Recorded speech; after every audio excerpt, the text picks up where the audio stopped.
What happens if a person goes for a long time without eating? Without eating, feel hungry, right? Eventually malnutrition and starvation. But before we get there, just a feeling of hunger. What are we actually feeling when we feel hungry? Why do we feel hungry? What is the hunger that we're feeling? Okay, absence of food in the stomach. Okay, good.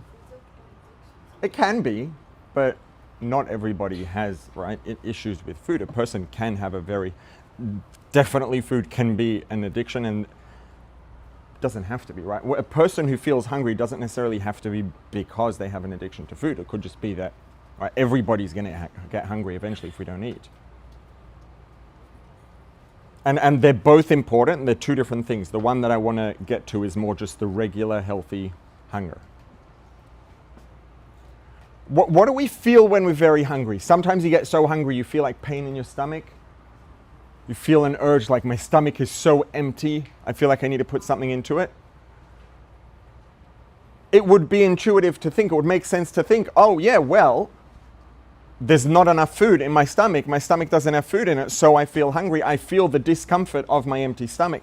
And that's what it feels like, but that's not actually what it is. This is one of many, many tricks that our brains play on us, and it's designed to do that. The main thing that makes us feel hungry, aside from, and it's not just addiction, it could be habits, it could be, looking for, just responding to emotions with food, all of those things could be true. But when a person just feels hungry, the thing that's actually causing that is sensors in the body that are detecting that blood sugar levels are getting low, levels of nutrients are getting low. So the brain is designed in a way that when it detects that nutrition levels are low, that's not healthy, it's not ideal. When our nutritional levels are low, we need to take in nutrients, calories, protein, fats, whatever it is, in order to continue living and being healthy. So in order to encourage us to do that, our brain creates this sensation that we feel as though our stomach is empty. Oh, my stomach hurts, it's uncomfortable, it's empty, I need to get some food into it. But we're not actually sensing the emptiness in the stomach. Our brain, knowing that we need to eat, gives us this sensation of emptiness in the stomach. And what is that? Therefore, that sense of emptiness is there to encourage us to eat. That hunger is there to encourage us to eat. What does it feel like when we're thirsty? Right? When a person hasn't drank for a while and they feel thirsty, what's happening? Sorry? Throat feels dry. Why? Because it's dry? Because you haven't drank enough water, right? No, wrong. Same thing.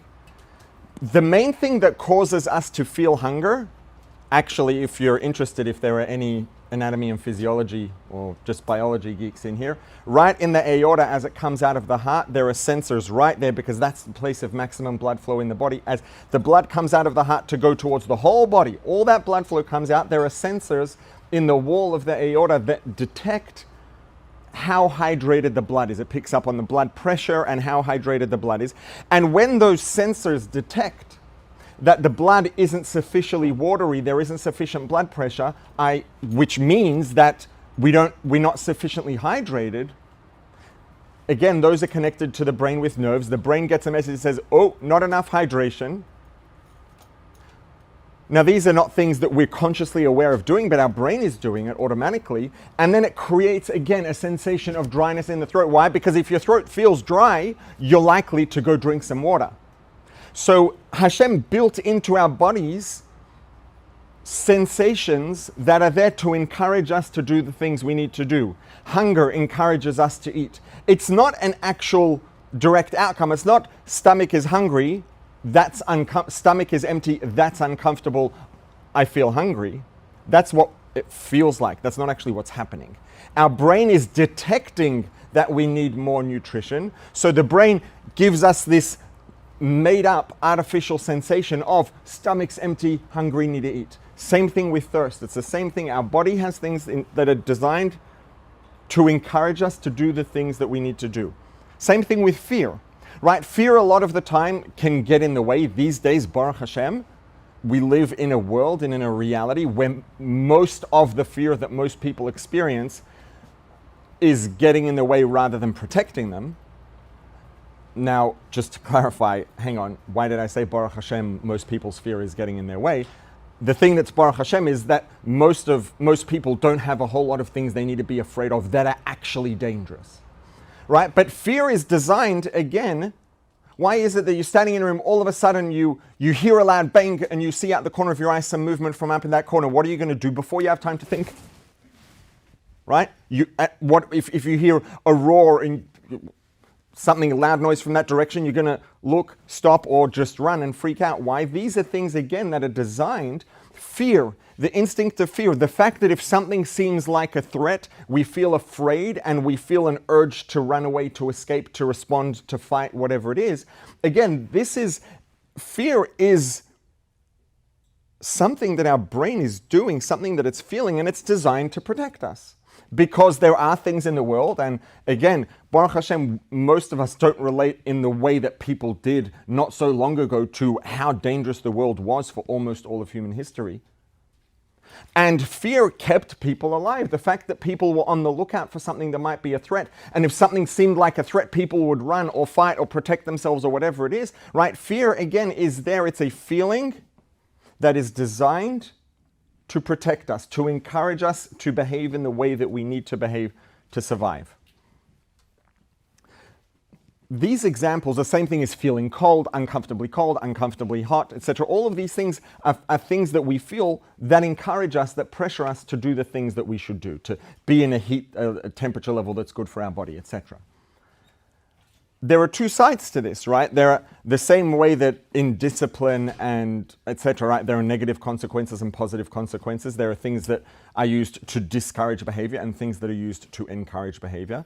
We have the same thing also, right? What happens, has anyone here ever experienced a runner's high, or you do some really, really intense exercise and you feel euphoric afterwards, right? You work out really, really hard. It's really hard, you push yourself, it might be painful for some of the time, but then at the end when you're done, just feel incredible.